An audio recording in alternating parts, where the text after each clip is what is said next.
temiz. Şərqi Türkistan'ın yeri kağ, mənzərəsi güzel. Təbii şəraiti hem mürekkep hem əflik. Maddi baylıqlarına molluğu bilen dünyada kem uçraydıgan altın makan.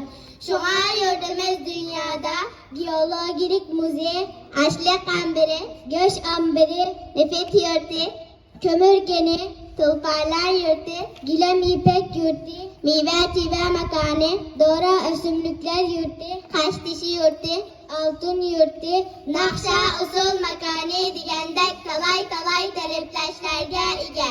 Şərqi Türkistan'ın yer meydanı 1.828.928 kvadrat metr kilodu. Bu keng zımında əzəldən Uyğur xalqı yaşap gelgen. Onlar öz ana yurdunu güllendiriş